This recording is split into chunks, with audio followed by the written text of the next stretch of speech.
Thoughts so loud, thoughts so wow that I need to get them out, yeah.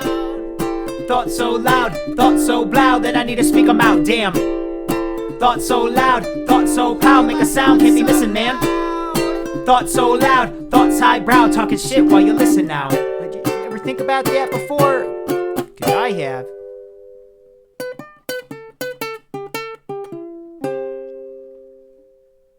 So lately I've been realizing something about myself, and I kind of always knew this because I used to do this when I was a kid all the time. And recently, within maybe the past couple weeks, and even more recently as of yesterday, I realized this thing even more so. When I was a kid, I was able to talk to pretty much anyone and relate to them in whatever way. And I usually did this by breaking the ice with compliments or mentioning something that they did, right? So complimenting something they did, mentioning something they did, and relating it back to myself, this kind of cyclical reverberance, if you will, or whatever. And yesterday, I noticed myself, I was just in a good mood. I was in a really good mood, actually. I felt no anxiety, very calm, very content with my life and how it was going. And I saw this dude with his kid in Walmart because, we got to shop at Walmart out here, dude. Got to shop at that Walmart. He was with his daughter, who was super cute, by the way, just a cute kid. Like they were in the toy aisle hanging out. The whole interaction was cute with them. They were in the toy aisle hanging out. She was trying to figure out what she wanted. And he was, well, what do you think about this?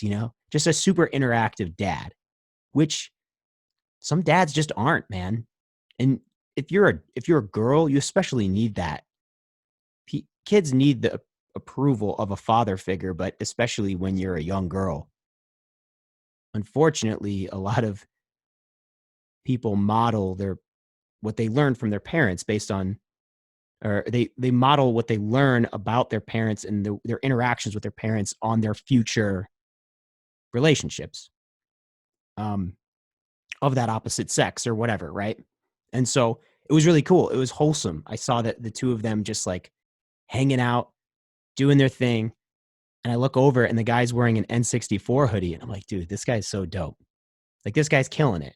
He's a conscientious parent who's being really just open with his kid and having this discussion and being really sweet with his kid. And I was like, man, this guy's the shit. So, and I really love N64, by the way, one of the best consoles ever made. Let's be honest, dude. Our generation, I'm 32, so my generation or whatever, we love N64. It's the bomb, dude. It was the first time that 3D graphics came out and you could play a video game in a 3D realm for the most part. I think Dreamcast had some shit, but it wasn't as good. So when Mario 64 came out, it was a fucking mind blower. I remember being like, no way. Mario can move in a 3-dimensional space. Blew my mind away. So I saw his hoodie and I go, man, I got to say something to this guy. I got to say something just to even reinforce his behavior or enhance the already like good vibes that are going on in his life. So I just go, hey man, love your hoodie. Love your hoodie. Awesome. Nice little icebreaker. Didn't go anywhere else from that. He just smiled through his mask. So he smiled with his eyeballs. You can see when people smile behind their mask because their eyes get the wrinkles in them. And he was like, oh yeah, fuck yeah, dude. Thanks. And that was it. That was the whole interaction. But that became kind of a catalyst for the next hour of me running errands. I just decided, if I think things about people, especially if they're good things, I should probably just say them to those people. Who gives a fuck what anyone else thinks? Because if they're good things, then the person's probably it's gonna enhance their life. Especially when you look at someone who's working a job. So he was just out with his kid, but if someone's working a job and they're behind a cash register or making you food or serving you, I feel like it's important to, I don't know, maybe it's not important, but for me, I feel a responsibility to enhance that person's life and to make their life less miserable. Because let's be honest, working for the man sucks a big fat cock. You're never getting paid as much as you should be. You're working harder than you should be for the amount you're getting paid. And you have to deal with a lot of bullshit. So for me, I've always kind of been that way where I like to brighten people's days. And that's kind of what I'm getting at is when I was a kid, I used to do that. I used to relate to people in this weird cyclical reverberance is what I'm going to call it, where I'm trying to like find something that relates to complete the circle of the two of us connecting and then resonate with them in that manner. And so when I was a kid, I used to do this all the time. And like I almost played a game with it when I was a kid because I would want to see, even if someone was like super different, someone could be like 85 years old, and I would try to connect with them. And it was almost a game to me. And so yesterday, when I was going and running my errands, I did that with that guy, and I was like, oh shit, like that felt good. That felt good, man. He smiled. I probably made his day a little bit better, you know? Um, and so the next person I did it to was the cashier at the grocery store because she just looked like she was in a bad mood. They were getting slammed. It was an Aldi, and Aldi is one of those places where they're like, you know, we're going to pay you a little bit more, but we're going to only have like 4 people on staff, and you guys do everything here, which is kind of shitty, but also, you know, they have good benefits and shit. So it balances out kind of. But I can imagine that job sucks a big fat cock. So when I saw her in a bad mood, and I had seen this lady, we had conversations before. I don't know if she recognized me through my mask. I was also wearing a hat. But when I got to the, you know, when it became my turn in the checkout line and I got up to her, I was like, hey, is that a fresh cut? Because she was looking good, dude. She had this nice fresh cut, and she decided that she wanted to allow her natural gray hairs to grow out along with the black hair and kind of like fade it in this actually really cool way instead of just dyeing her hair and ignoring the fact that she's aging, which is something we like to do. I'll just dye the hair, get rid of the grays. And she had a nice set of, it wasn't even gray, it was like silver. My mom has silver hair. I'm going to have silver hair one day. And I was like, that should look good. So I just gave her the compliment. I was like, is that a fresh cut? And then we started talking, and you could see her face light up. She got a lot more excited about just life in general. You know, you put some vigor in someone when you give them a compliment like that. Because she went out of her way to go get this cut and put intentional thought behind how she wanted to display herself to the world, right? And it's the classic cliche of like, you know, telling a woman, oh, did you do something different with your hair? So I thought it was kind of funny that that's ended up being the compliment. But it's like when we see people and it's the first interactions, you know, you see what they look like and you interact with them based on what they look like. So that was kind of my go-to is I was just like, oh, I like what you're doing. And I could just tell visibly by the time I left and we had this conversation, right? She just was in a better mood. And I was like, fuck, that felt good. That felt so good. So, so I just decided I did it again. Later that day, I was at Starbucks getting a nice beverage because how else do you finish your errands? You get yourself a nice treat. Just like a kid that comes with you, they're like, whoa, what am I going to get out of this? Maybe I can get a Reese's. But you got to behave. One time I saw this kid, he was with his mom, and he was grocery shopping with the mom. The mom did not want to buy him anything, and he kept reaching for shit. And then he finally found this one thing, and he decided this was it. This is, if I don't get this, I'm going to lose my shit. And it was a blue drink. It was like a Kool-Aid or a bug juice. The mom goes, no, we're not getting that. You're not getting that. No blue juice for you. And he goes, blue juice. I want my blue juice. He's screaming to the heavens, blue juice, blue juice. And the mom had to pick him up and throw him over the shoulder. He was young. He was probably like 3. But so It was a good thing the mom didn't give him the blue juice. It's just sugar. And then you're rewarding him for bad behavior for grabbing all the things on the shelf. And even though she's saying no, oh, I'm going to cave, I guess, and I'll buy you the fucking blue juice. Here you go, dude. Oh, thank God he stopped crying. But then you're just reinforcing terrible behavior, right? Anyway, so I'm at Starbucks. That was a little bit of a tangent for you, but I'm at Starbucks, right? And this girl, it's slammed there too. It's just slammed. It's that time of day, it's the weekend and everyone's off running their errands and doing shit. So all these places are slammed. She answers the intercom. Starbucks, this is Heather. I'll be right with you. Oh, I'm so disappointed. My name's Heather and I'm very disappointed in my job right now. And I go, you know what, Heather, I got you. And I was listening to lo-fi hip hop. So I decided I'm turning that bitch up and I'm rolling the window all the way down. And then I start singing. I start ad-lib singing like, Heather, you are the one for me. No, I didn't really do that. I actually didn't do that. But I did. I was ad-lib singing. I was like, you know what? I'm just going to keep ad-lib singing and have the window down and see what happens. Maybe she can hear me. Maybe she'll be in a good mood afterwards. And sure as shit, she comes back on the line. She goes, I really like your jazz. That sounds good. I like that a lot. And I was like, you know what, Heather? I like it too. I'm glad you enjoyed this interaction. And she goes, oh, what can I get you? Mood instantly changed. So I guess what I'm saying is when you smile, the world smiles with you. If you can bring that positive energy into someone's life by just a small, tiny little task that comes through interaction, because we all need human connection. And knowing that you're not alone is so important in this life because it's so easy to get stuck in your head about what's going on in this life. So easy to become overwhelmed.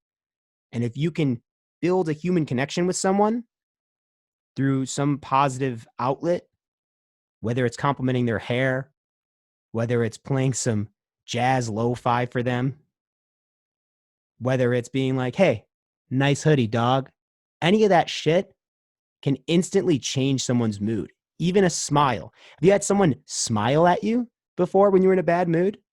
Maybe you were like, fuck off, dude. I'm not now. I'm not trying to be happy right now. I'm not absorbing that positive energy. No. Or maybe you were like, oh, yes. Oh, shower me with your smiles. Yes. I remember one time, and I think about this lady. I still think about her. I wish I had given her a hug. I actually wish I had done more than give her a hug. I wish I gave her a little, not really. I'm being sarcastic, but kind of, but not really, but kind of. This lady was walking down the sidewalk of Chicago. When I was training parkour, I would get in these moods because of the adrenaline, because of the massive, intense feeling of success. Like, fuck, oh, that felt so fucking good. I just did that thing I was scared to do. Oh, I'm so alive right now. You feel enlivened by your successes when you do parkour because it's so extreme and so intense, right? Like if you don't do an extreme sport, remember a scary test and passing that test and be like, oh, fuck, yes. Oh, the relief and the happiness that overcomes you. So after training sessions, I was always in a fucking kick-ass mood. I see this lady, this gorgeous lady, walking down the sidewalk in just busy ass rush hour Chicago. And I see her and I make eye contact with her and I just go, everything's going to be okay. It's all I said. And I said it in a way where I was kind of half joking, almost like to myself, but not making fun of her for being sad, but more so like, hey, everything's going to be okay. Like this ain't shit. Whatever you're feeling right now, it's not shit. It's all right. Life is more simple than what you're experiencing right now. And dude, she felt it. She felt it and she turned around after about 10 feet because it connected with her that I was talking to her. And she went, thank you so much. And we parted past each other and that was it. That's the last time I saw her because it's Chicago. There's millions of people there.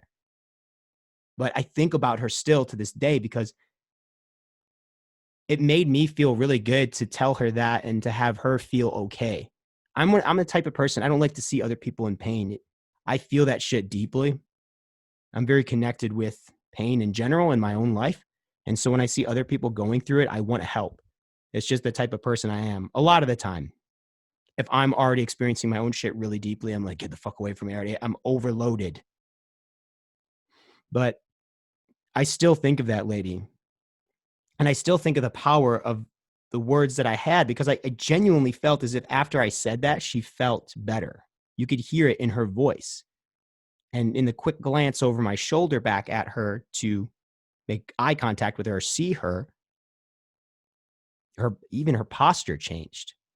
So our words have immense power. I think more than we really consider. And I've had to learn that about myself as an individual in general. I just feel like, there's half of me is like, no one gives a fuck what I say. No one cares about anything that anybody says. None of this shit matters. And going to this nihilist tendency that I have. And then there's other parts of me that are like, your words have so much weight and power, especially if you say them with conviction. People latch onto that shit, man. And people take that shit seriously. And if you can find a way to negotiate your words in a positive manner where you're pushing them onto other people to lift them up, which is a huge concept of my brother's church. I'm not religious, but I really love this part of my brother's shirt. He has a shirt. That's why I said that. Oh, this part of his church, he had these shirts made that just say lift on them. It's because we're meant to lift each other up and build each other up, not tear each other down. And when you smile, the world smiles with you. And if you can find a way to connect with others and build relationships off of that concept, life gets so much better. You feel better about yourself when you help other people. And I don't know if that's something that's innately designed in us biologically. Like it's a reward system to be like, if I help this person out, then they owe me one and they're going to help me out. They're going to remember that. And then that perpetuates the species. I don't know. What I do know is we are more alike than we are different. So we feel each other's pain. Therefore, because we understand each other's pain. Because we can relate to one another and look at someone and be like, oh, they are human too. And the processes that they go through in their brain are not that dissimilar to my own. And that connection keeps us fulfilled and much stronger because we're stronger together, right? Two heads are better than one or whatever. But that consciousness lifts and raises when we do these things. And yesterday was an example of that. Like I just had forgotten what it was like to be that naive, innocent child that didn't give a fuck and wasn't so self-interested and self-centered and worried about what other people would think. So yesterday was kind of a little bit of not a wake-up call, but a remembrance or an homage to my past in that sense, like capturing that feeling and being able to hold that in a little jar and remember that and kind of put it on the shelf and be like, oh yeah, do that. That feels good. It feels good to help others, and feeling good just feels good. Even not even just saying things to people, but also actions, right? That's the whole other part of the spectrum as well. Your actions hold weight and have immense power because people interpret those actions. And if you can give positive action and bring positive action into someone else's life, they're going to remember that. And it's going to help them feel less burdened by this shit that we're all going through, which is pain, because existence is pain, and it doesn't stop until you fucking die. So I guess what I'm saying is, yo, test it out for yourself. See what it's like. See what it's like to give someone a compliment just because. You could even search for a compliment. You don't have to naturally be thinking it. Search for a compliment. Find ways to compliment people. Find ways to help people even when they don't ask. Because that shit's powerful.